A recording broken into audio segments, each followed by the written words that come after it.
Shalom friends, एक बार फिर से आप सभी का स्वागत है। आज मैं आपके लिए लेकर आई हूँ एक 1 ईयर बाइबल रीडिंग कैलेंडर। अगर आपका कोई बाइबल रीडिंग रूटीन नहीं है और आप कभी भी अपनी पूरी बाइबल कंप्लीट नहीं कर पाए हैं, तो ये वीडियो आपके लिए है। इसमें ओल्ड टेस्टमेंट और न्यू टेस्टमेंट के सभी चैप्टर्स को डे वाइज ऑर्गेनाइज किया गया है। डे 1 से लेकर डे 365 तक के सभी चैप्टर्स आपको यहाँ मिलेंगे। डे 365 पर आप अपनी पूरी बाइबल कंप्लीट कर पाएंगे, तो आप इसके द्वारा आशीषित हों। और अगर आपको ये वीडियो पसंद आती है तो आप अपने फैमिली और फ्रेंड्स से शेयर करें, और अगर आप चाहें तो आप सब्सक्राइब, लाइक और कमेंट भी करें और बेल आइकन को प्रेस करके नोटिफिकेशन ऑन करना ना भूलें। So praise the lord, shalom to everyone.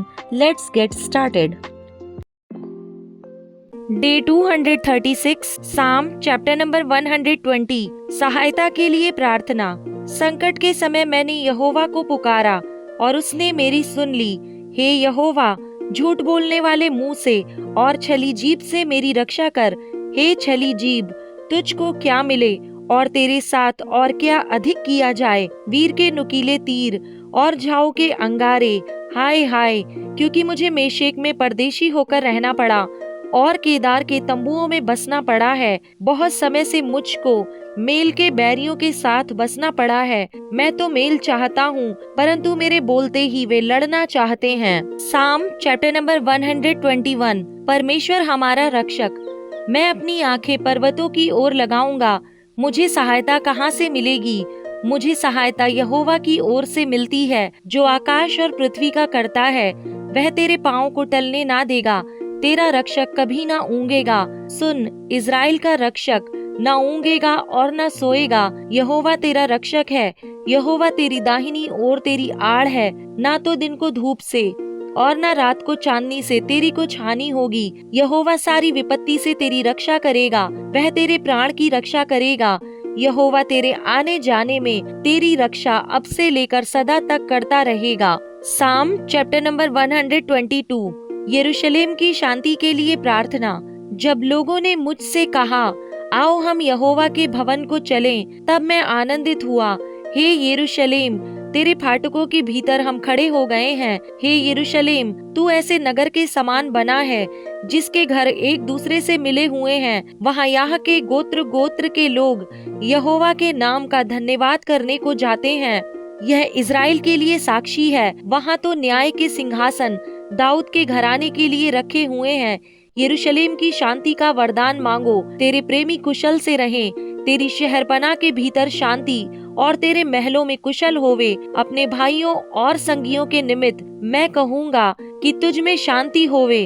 अपने परमेश्वर यहोवा के भवन के निमित्त मैं तेरी भलाई का यत्न करूँगा। साम चैप्टर नंबर 123, दया के लिए प्रार्थना। हे स्वर्ग में विराजमान, मैं अपनी आंखें तेरी ओर लगाता हूँ। देख, जैसे दासों की आंखें अपने स्वामियों के हाथ की ओर और जैसे दासियों की आंखें अपनी स्वामिनी के हाथ की ओर लगी रहती हैं, वैसे ही हमारी आंखें हमारे परमेश्वर यहोवा की ओर उस समय तक लगी रहेंगी जब तक वह हम पर अनुग्रह ना करे। हम पर अनुग्रह कर, हे यहोवा, हम पर अनुग्रह कर, क्योंकि हम अपमान से बहुत ही भर गए हैं। हमारा जीव सुखी लोगों के ठट्टों से और अहंकारियों के अपमान से बहुत ही भर गया है। 1 कुरिन्थियंस चैप्टर नंबर 6, मसीहों में मुकदमेबाजी।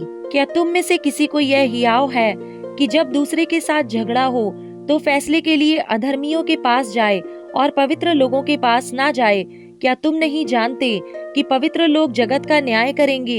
इसलिए जब तुम्हें जगत का न्याय करना है, तो क्या तुम छोटे से छोटे झगड़ों का भी निर्णय करने के योग्य नहीं?